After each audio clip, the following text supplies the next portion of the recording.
Welcome back to Curse, Code, and Crown, a live play Dungeons & Dragons 5th edition podcast featuring a fully original world and campaign. I am the wizard Cronox, observer of time. Curse, Code, and Crown features our regular voiceover artists and improvisers, Laura Elizabeth as the Orcountant Eta, Tyler Hewitt as Makka Deathcap, and Ryan LaPlante as Duncan Danno, alongside our dungeon master, the incredible Tom McGee. So get ready for an adventure including thrills, chills, and hope for a brighter tomorrow. It's time for Curse, Code, and Crown!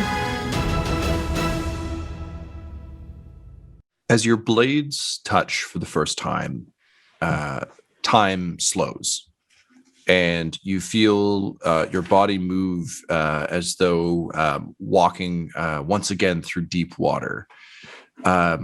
At the touch of the blades, an insignia previously unseen on Eisenhorn's chest of bright orange, a rune of some sort, lights up. And you hear a voice. Not his, not yours, but somehow coming from both of you and existing within both of you, just state very clearly and very plainly, the battle has begun. The victor shall enter the ranks of the Order of Champions and become part of the great game. To the loser, death or mercy. To both, good hunting.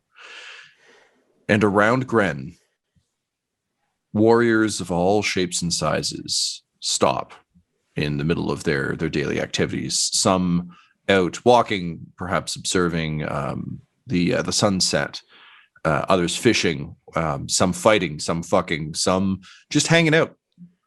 Stop, and one and all, a small grin tugs at the edge of their lips, knowing that somewhere one of their number has engaged in combat. And perhaps, maybe, just maybe, for once, for the first time in a very long time, fresh blood might enter the game. As soon as the voice is complete, time speeds back up. It was just a tap of the blades. It wasn't anything, hyper dramatic. Just both of you kind of getting a sense of each other's pace and style. Eisenhorn kind of rolls his eyes and says, I must apologize, Duncan Danno. I should have perhaps made clear the rules of the Order of Champions. I assure you there will be no further interruptions to our duel. Of course, he doesn't stop to say this. It's just very much as you both pull off and ready to fight. But it's one of those things where clearly he's done this for so long, he kind of forgot that that's a thing that happens every time. But he realized how shitty that is for another duelist to just suddenly get stopped mid action to hear weird shit. But with the pleasantries out of the way, it's purely into combat. Go ahead and roll me an initiative check, please. 21. All right, you will be going first. Duncan, Eisenhorn is standing with the confidence of an undead creature. Legends of vampires certainly exist, even in Orville, but given the lack of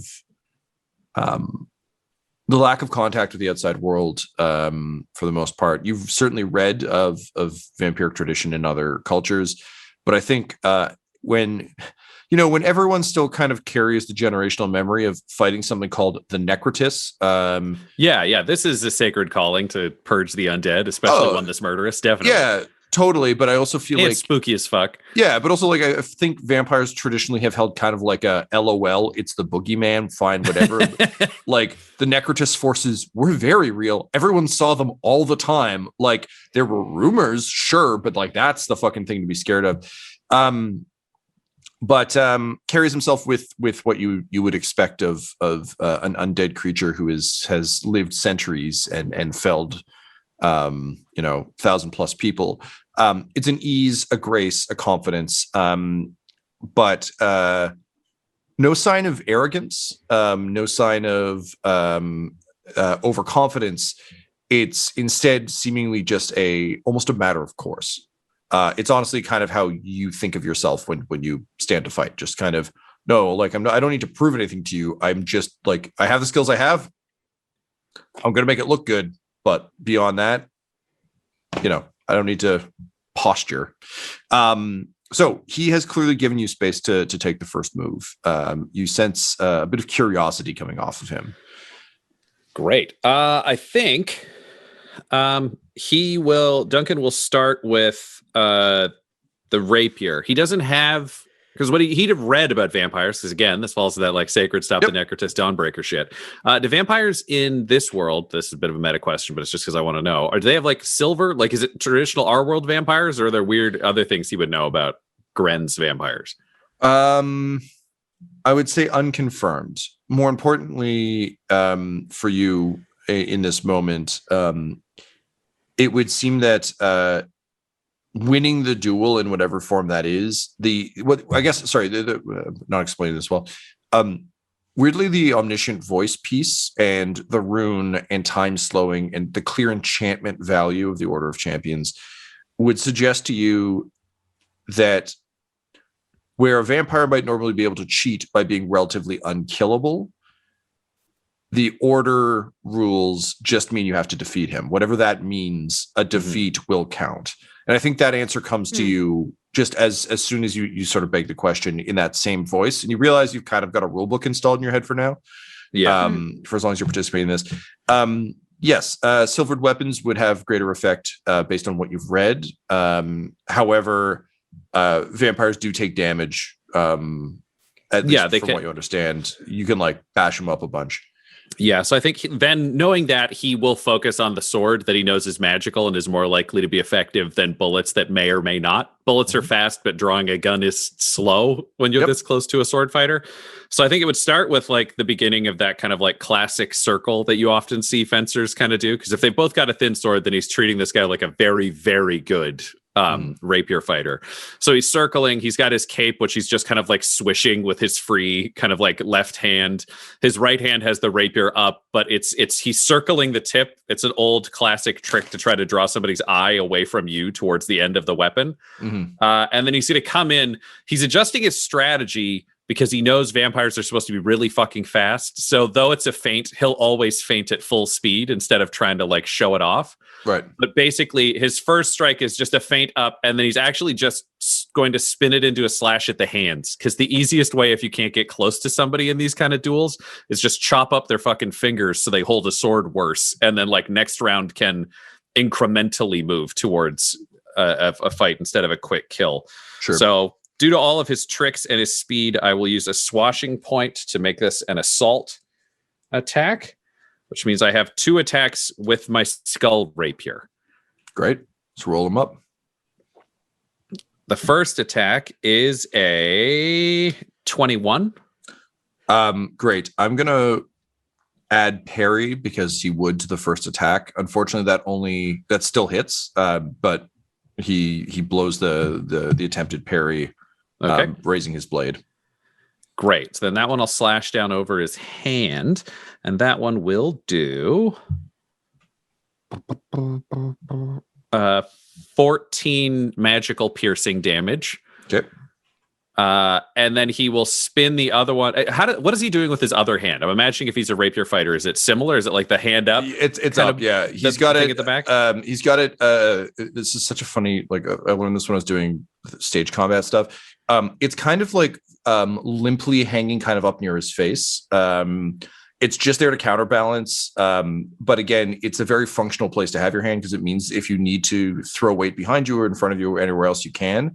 But it just kind of means he's got like a sort of a limp hand floating up near his face as he has his other sword out, wearing like those thick, big flared leather dueling gloves that you would.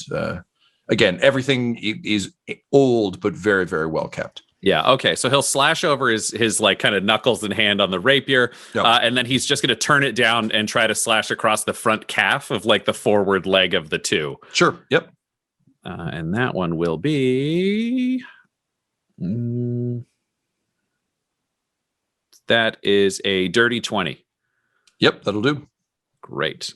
And that is 7.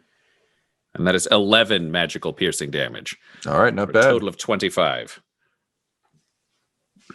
Nice. Cool. So yeah, you slash across the like as expected. You can see the wound starting to kind of heal up a little bit. It's not like sealing. It's not like Wolverine sealing shut. It just isn't. You know what these wounds should look like. And as he kind of like takes these 2 quick hits, the grin grows wider, and he just says, "You're quick. This will be fun." And then he turns to mist. He appears behind you and rapidly slashes across your back. What's your AC right now, Duncan? AC is 17. All right, so I'm going to roll each of these individually in case you have other shit you want to do. Okay, that'd be great. All right, so first rapier attack is a crit fail. Damn, man. Yay! I am cool with it. All right, so he misty steps behind you. You don't have time to draw, but you do have time to just grab Mr. Bang and fire backward. Like it's literally you don't unholster it, you just fire through the holster. It's spinning the holster on the hip. Yeah. So go ahead and roll a Mr. Bang attack. That is a 19 to hit. Yep, that'll do. Great. That will do an additional 4 damage. I rolled the 1. The damned 1. 1's all the way down. So this is his first strike. There's just kind of like a oof, from him as the bullet hits. Again, you would have gut shot a mortal creature, but undead creature just kind of takes it. There is a tone of frustration though to it. Like it's the first legitimate crack you've seen because this was meant to be his cool flourish to start things off, and it is going badly. He's going to take another strike at you. All right, that's more like it. That is an 18. Okay, that will hit. Yep. So that is going to be. Sorry, 1 second. 1 second. Okay. So that is going to be 8 points of slashing damage and 6 points of poison damage. I am going to attempt to parry, which is a reaction and uses a swashing point. So I will track that. For those of you listening at home, different parry than the one enemies get. Yes. A better one because player characters. I roll. Okay. I subtract 12 damage from that. So I'm imagining that probably leaves I don't know what you want to leave with that, but I subtract 12 damage from the total of the attack. Let's put 4 poison through. Yeah, that's what I was figuring. That makes the most sense. As the thin blade kind of slashes across you, manages to find a small bit of exposed skin up near your neck, and you feel cold just beginning to spread from the wound. It doesn't hurt. It doesn't throb. It's incredibly cold and almost soothing. But to someone who's trained to observe these sorts of things, this is a big fucking concern because that's not what you want.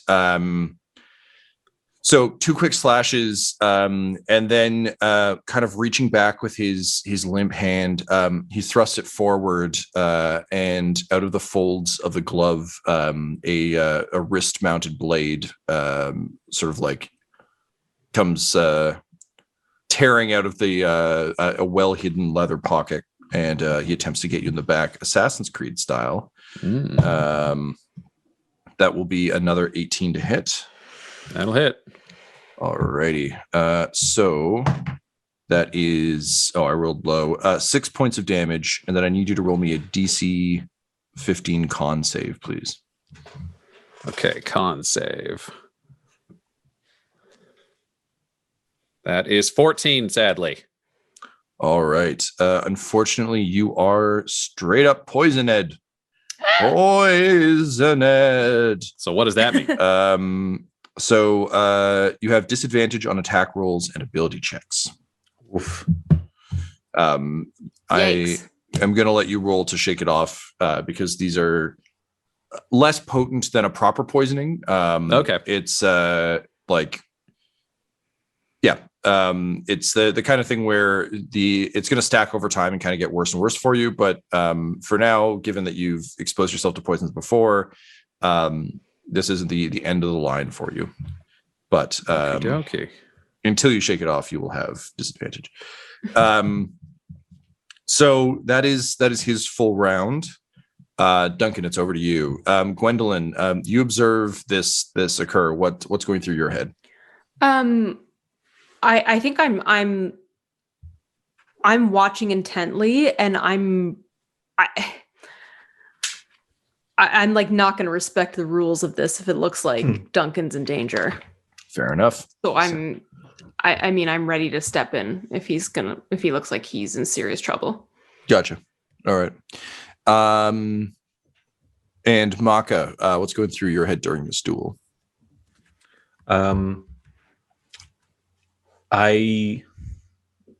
First of all, he would be observing Duncan. How does Duncan look right now? He's taken a bit of a thrashing there, but scratched up, but nothing critical. He's still very, very much in this fight. This isn't like, he's heavily injured. Okay.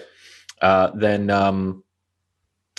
Makka will just kind of mutter to Darna, who he's standing beside. He'll say, "Your debt is settled now, yes?"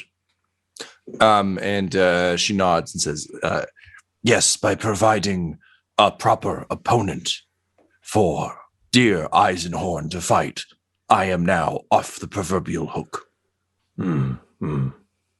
And should Eisenhorn win, have you seen what becomes of his victims? She just kind of looks at you and says, "He did not buy the teeth inside his cloak." Just the teeth? And she just kind of looks at you pityingly and says, "For someone accused of cursing our people, treachery and sabotage, you are truly a naive optimist, yes? Ha!" Now that he knows more about that, he really, really respects the rules of the duel. He very, very begrudgingly lets the fight carry on. Amazing. With that in mind, the fight does indeed carry on. Duncan, it's over to you. Tom, just because I want to be 100% sure before I decide what I'm doing next, because he's a thinker as he fights, what does this mirror look like now that he's out of it? It is benign once again. So it's just a regular fucking mirror. Yep. Okay. What you would guess from what you observed is that there is some kind of portal enchantment activated by touching the magical the string, whatever. Yeah, the black sort of metallic bars in a certain order. But no, it's not just like a liquidy mirror right now. Cool. What Duncan will do then is, because the vampire came in behind him, here's a question. Unfurling the scabbard of unlikely fellowship. Is that an action? Is that a bonus action? I believe we said that was a bonus. Great. Then he will, with one hand, like he's kind of just got stabbed in the back, and he's got a little bit of that, like switching forwards, pulling his scabbard out. So the cape is, the big unfurling portrait is kind of hanging there as well. He'll swirl that over his head while reversing his rapier and just stabbing backwards at the vampire with one hand. And I will assault again, because this shit is getting real. There's no more fucking around with Duncan at this point. Great. So remember, attacking at disadvantage because of your poison. Yes. Okay, there's that. Plus...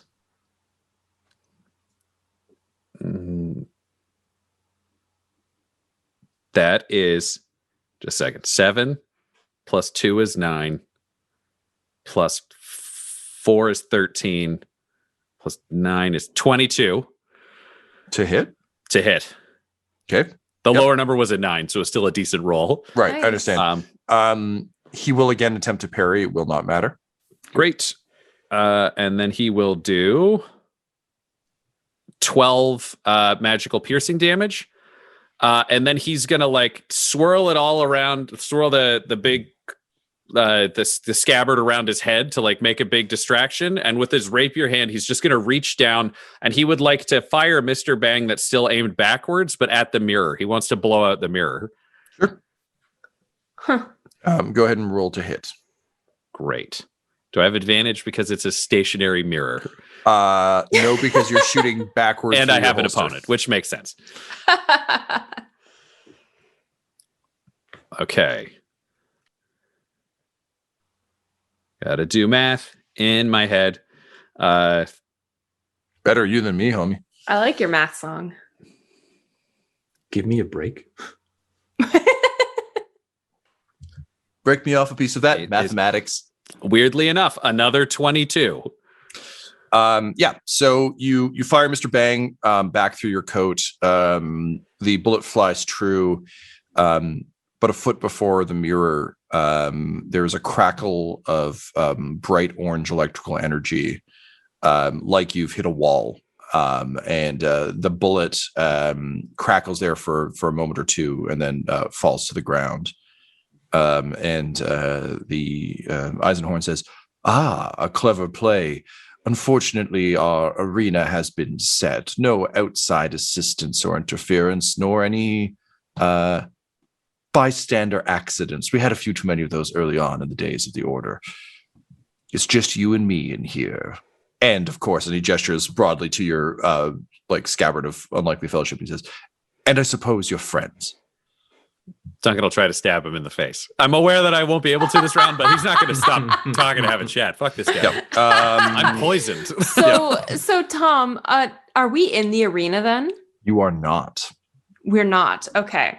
It's almost like people have tried to interfere with this sort of thing throughout time, and they got wise to it. All right.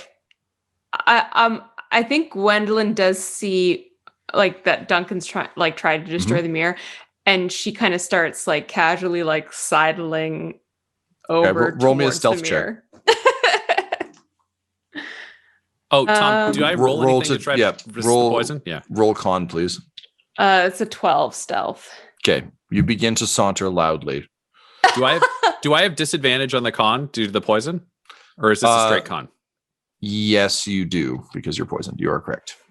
It is, or no, sorry. This isn't a skill check. This is a save. So you can Okay. just roll pure.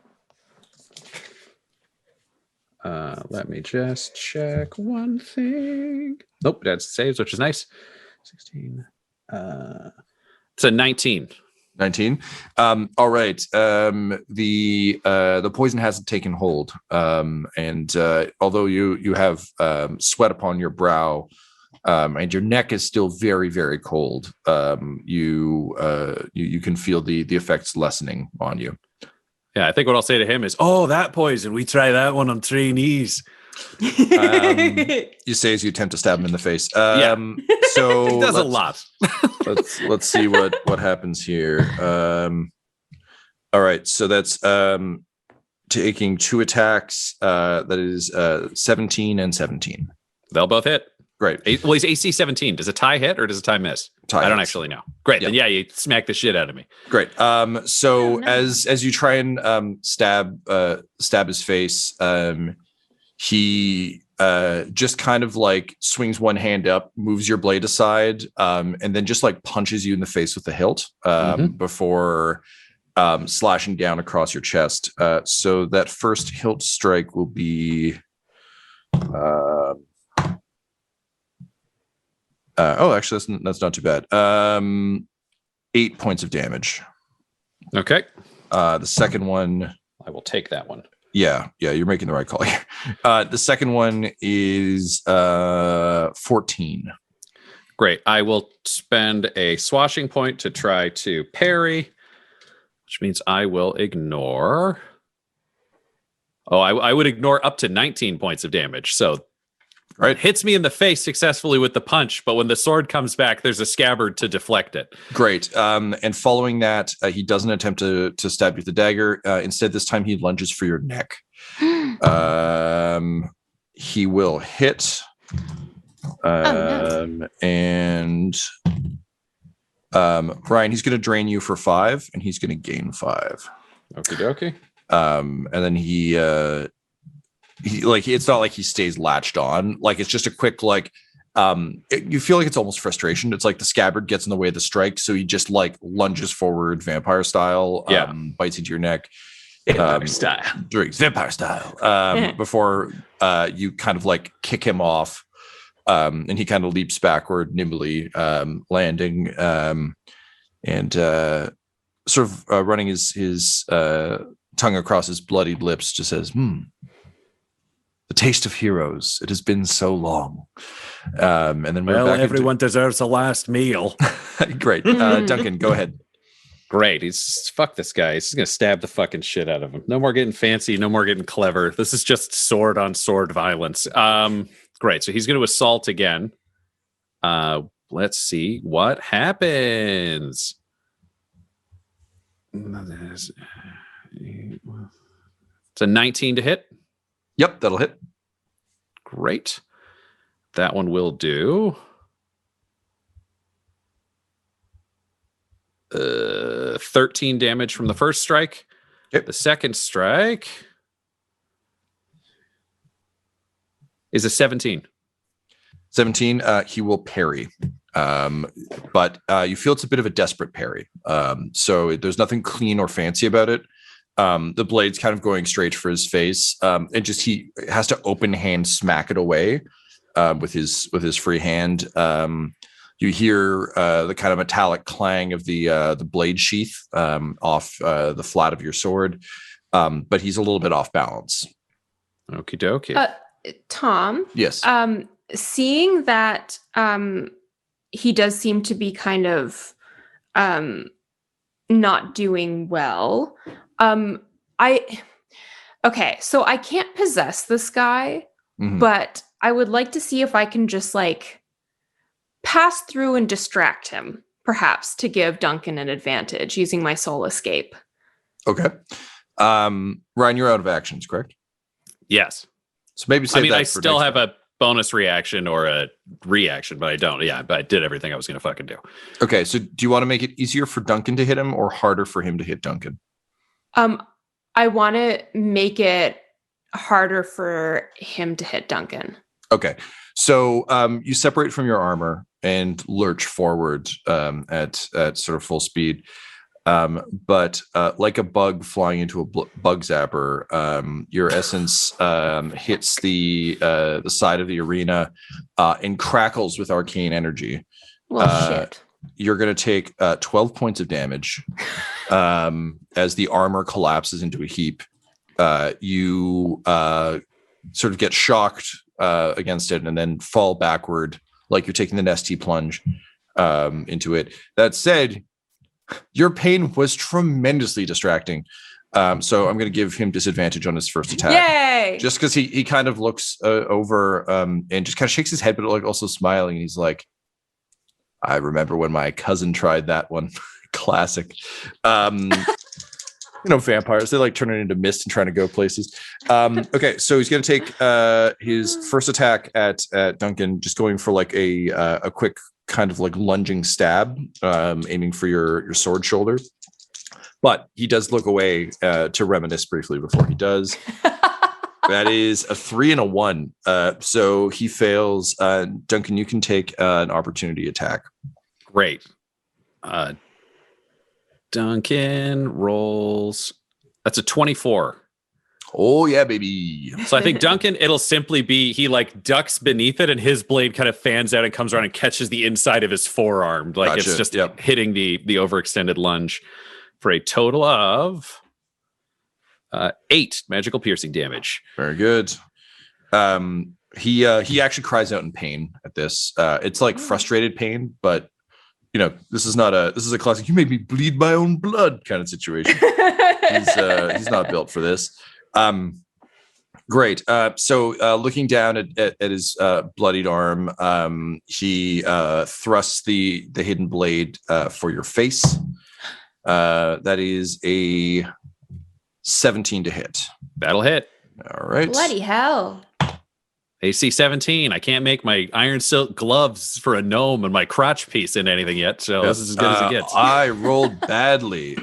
So that's 6 points of damage, and then I need you to roll a con save, please. Okay. Con save comes to 18. All right, perfect. Again, they tried on recruits. You went through basic. You know how this goes. No poison for you. I think what Duncan will say at that point is now they're just probably, I'm imagining one of those weird clashing where they're back and forth things. So, you know what they say about dead men? They always try the same thing expecting different results. Sorry, I couldn't hear you over the sound of your friend getting electrocuted and you failing to shoot my cool mirror. Duncan, you're up. Ryan, I'm sorry. People have to watch the YouTube video just to see your hand actions for fighting. It's Princess Bride shit over here. Yeah, it's just full on Muppet fighting. Yeah.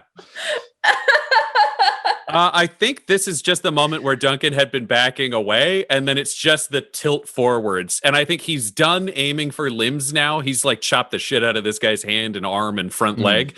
And now he's going for the torso, not for the clean run through, but he's trying to cut deep, like neck, chest, stomach, groin, like wherever he can get an opening now. No one can target now because they're both definitely at that speed where it's just reflex, but it's any opening you can get. All righty. Coming in with the first strike. Some dog shit on the dice. Spend that swashing point because that's what I have them for. That's a 19. Yes, that'll hit. Dope. That one will do. Oh, max damage. That is 8, 12, 16 damage. Whew. From the rapier strike. And then the second one.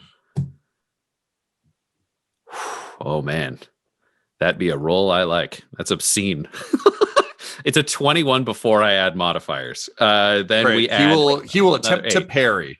Yeah. I rolled a 17, but I also have blessed from the scabbard, and I rolled a 4 on the D4. So it became a 21, which gets boosted to a 29. That's what it is. And then that will do 9 magical piercing damage. All right, he's looking a bit rough. The thing is, like, I feel like Gwendolyn's been ready to like smash this mirror since she gained composure of herself again. But it's like I don't think Duncan needs it. So I mean, would you smash it anyway? I mean, I don't know. Look, I don't want to like fuck shit up until I know that this like vampire thing is like about to be fucked. So I think like, okay, if this thing's going down, I'm gonna smash the mirror. But I don't want it to be like I don't want to smash the mirror before like the moment that like we know Duncan's gonna win. Just in case it'd be like, I don't know, someone will say we broke the rules and they just like summarily execute Duncan or something like that. Like I don't know the rules and I don't like not knowing. Yeah, these are fair concerns. Gwendolyn is growing up in front of all of our ears right now. Yeah. Okay. She cares about her Duncan. So that brings us to him. Again, looking a bit worse for wear. Same thing, just in full assault mode. So no finesse, just murder. Holy shit. I am rolling trash. That is another 1. Yes. But I'm gonna roll the first hit is a 21. So I'm just gonna go ahead with damage on that guy. Ooh, that's less great. That is sorry, just doing some math here. 22. Great. He is going to try to parry that one because that is some nasty business. Yeah, dude. And he will parry That is, he will parry 18 of that damage, so it gets cut down to 4. Nice. Yep, solid. How does parry work, Ryan? So parry works is if I take melee, if I am damaged with a melee weapon attack, I can reduce the damage by 1d8 plus my dex plus my level. So it ends up being 1d8 plus 11, and I rolled a 7, which was very nice. So that's why it's 18. All right, gotcha. So that means I took 4. Worthwhile. I'll give you another opportunity attack on his 1. Okay. Do I need to do a con save from his poisoning? You are not currently poisoned. He hasn't, we haven't done the dagger yet, so currently got it. The sword is also poison, but it comes in several flavors. But only the dagger forces the check. Got it. Okay, so the attack of opportunity is a 27. Yes. Great. And that will do 11 points of magical piercing damage from the skull rapier. I think that'll be a good slice across the gut. Yeah. It cuts through his like well oiled and cared for like jerkin, but you can feel it bite into flesh.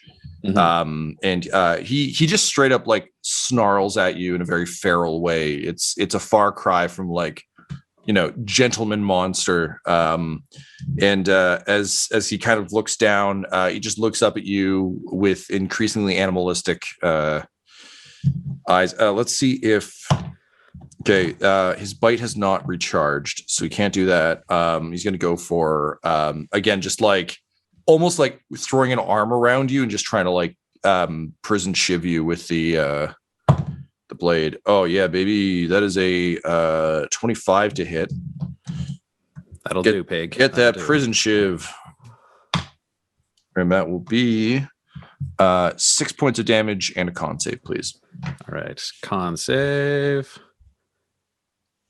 Ugh, con save is bad, even with all the stuff I have going on. Con save comes out to a grand total of like 9. So unfortunately, this time the blade drives deeper, and the slowly accruing poison load in your system begins to rise.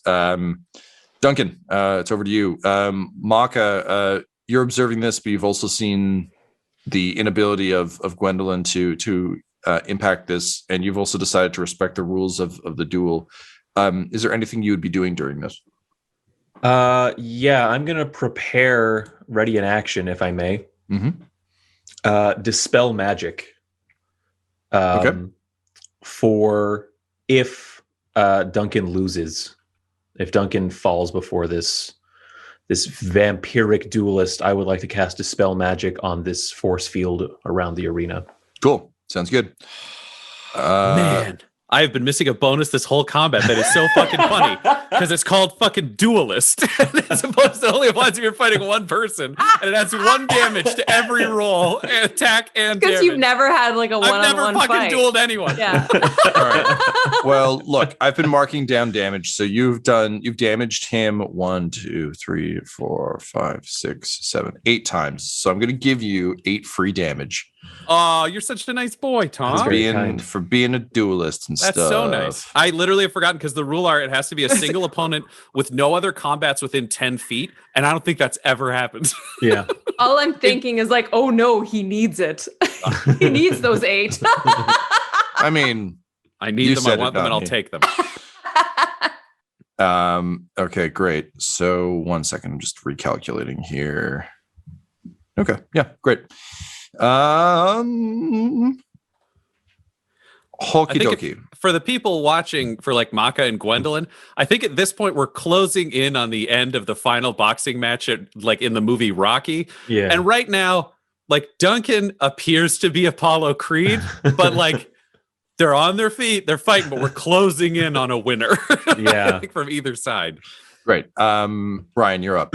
Great. Poison coursing through your veins. This is a fucking street fight now. So I think it's just smashing with like the scabbard, just smashing the hand down with the dagger out of the way, punching him in the face with the skull rapier to try to get some distance. And then he's just going to try to stab him like through a fucking eye with just like a nice big punch through. So I have disadvantage due to poison, correct? That is correct. All righty. I'm going to use the assault because I need all the fucking help I can get at this point. and I did that last turn. Whew. Okay.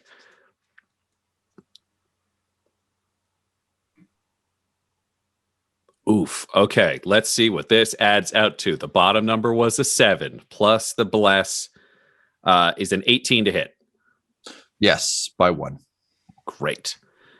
So he punches him in the face with the skull rapier and does a grand total of 13 magical piercing damage. Okay.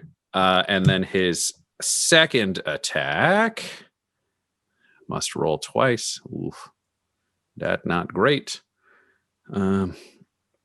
Is only a 14 to hit, so he will miss with the second one due to the cold slowing down his system. Go ahead and roll your save. Great. It's a con save, correct? Yes. Yeah, well, I fail that shit anyways, with a grand total of like a 9. Sadly, the poison continues to work its dark designs. You feel his orbital crunch under your assault and crack. And as he steps back, he just kind of like touches it briefly and kind of winces and just says, "Do you have any idea how much of a bitch it is to regrow bones?" And then he's going to just like full, like kind of leaping stab. Just before he leaps, Duncan goes, "Bet not as much of a bitch as your mother." Amazing. Jesus. All right. Let's go full Connery. Yeah. Gwendolyn like crosses her arms disapprovingly. No one notices or cares. And I think Duncan, bleeding while dying, fighting a vampire alone, just yells, "Stop judging me for the wit!" All right, so that first hit, bud, is going to be a 19. Oh, that'll hit, baby. This man is wearing a shirt. Wearing a shirt. He's not fast enough. He gets stabbed. Oh, no. That is 16 points of damage. All right, he will use a swashing point to parry that son of a bitch right there. Removing a grand total of 15 damage, so he will take 1. Nice. Second one is a miss. So Excellent. comes cutting down, and he attempts to sort of slash back across you, but he's also distracted a bit by your repartee. And he just says, "I once had companions who would judge me from the ring. I am somewhat envious of you, Duncan Danno." And then he immediately drops into like and leaps at you with his drinking fangs. Oh man, he misses with the drinking fangs. No blood for him. Gwendolyn gives a hearty ha. Yeah. His teeth close around you get your gauntlet up, so his teeth like chomp on the copper, and you just like toss him off. Yeah. And then I say to him, "Everyone's jealous of perfection." And you look, and he's just like, he's bloody and all fucked up, but he's still going to own it in very Duncan style. All right, go ahead, man. All right. I think he's coming in now, and this is like no more fucking around at all. So like the scabbard is being used solely to try to batter his rapier aside because they're both tired. And it's just like batter aside, ram through for torso, batter another way, ram through for torso. Sure. Every strike is an attempted kill strike. Disadvantage for poison. Devastating. Oh. Plus this other one, which leaves me at 16 to hit. Sadly, no dice, sir. But It's all right. They're both doing what they got to do here. The second strike, however, is 17. 17, bang on the money. Great. And that one will do 15 magical piercing damage. Great. As you run him through, there is a blinding flash of light as he kind of screams and arcs backward. As you pull your blade back, you see him grow dark, and you feel a sort of a warm, tingling sensation on your chest. And as you look down, you see the orange sigil briefly flare up on you, and the voice just says, Eisenhorn, El Ravan falls to Duncan Kin Danno. A new challenger has entered. And you just hear Ravan yelling, no. It's been centuries. And he kind of like starts to get up and like there's just like, vampiric blood kind of rushing down him. All around you, the energy shield drops. And he just kind of like looks very much like a trapped animal. There's there's kind of a surprise and a shock, and the fear that Duncan, to your eyes at least, only an immortal who has realized the walls are closing in could feel. I think sorry, you go ahead. Oh no, I was going to say, if the shield's coming down, then I think Duncan would just look to Makka and point at Eisenhorn and just say, Makka, welcome back to the cycle. Because Makka hates the fucking undead. Yes, he does. Yeah, he does live for centuries unnaturally. You're like, yeah. And welcome Makka, back, fella. you would know from your studies in hatred of the undead that stake through the heart kills a vampire in any dimension. You're fresh out of stakes, but you do have a root folk arm. Sure, yeah, that'll work. Makka,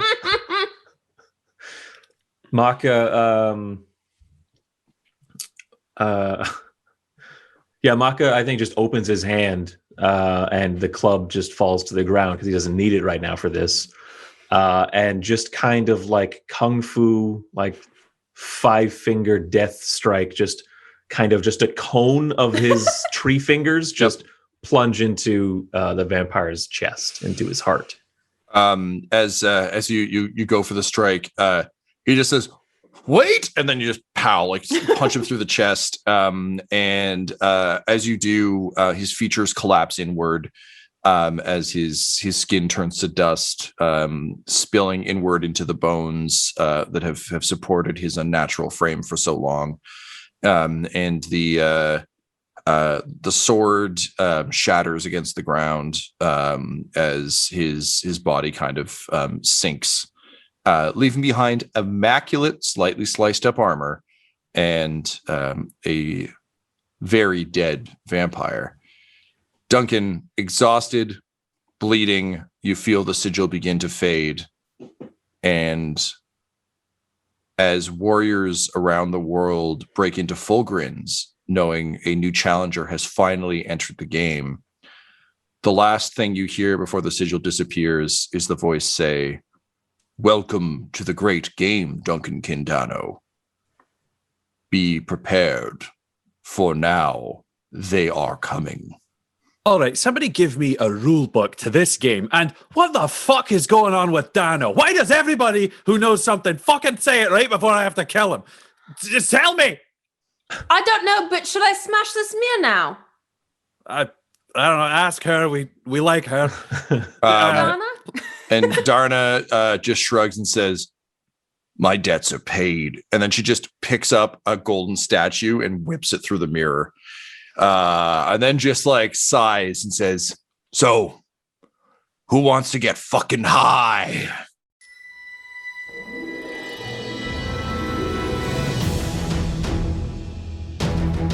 This episode of Curse Code and Crowd Sound was mixed and edited by Laura Hamstra, and the campaign was created by Tom McGee. Our original theme music was composed by Landon Knoblock, and Curse Code and Crown's logo was created by the brilliant Decapitated Markers. If you want to follow our players or our DM on Twitter, you can reach out to Laura at EL Hamstring, Ryan at the Ryan LaPlante, Tyler at Tyler_Hewitt, Tom McGee at McGeeTD, or you can message our whole company at Dum Dum Dice. So please join us again for more Curse, Code, and Crown!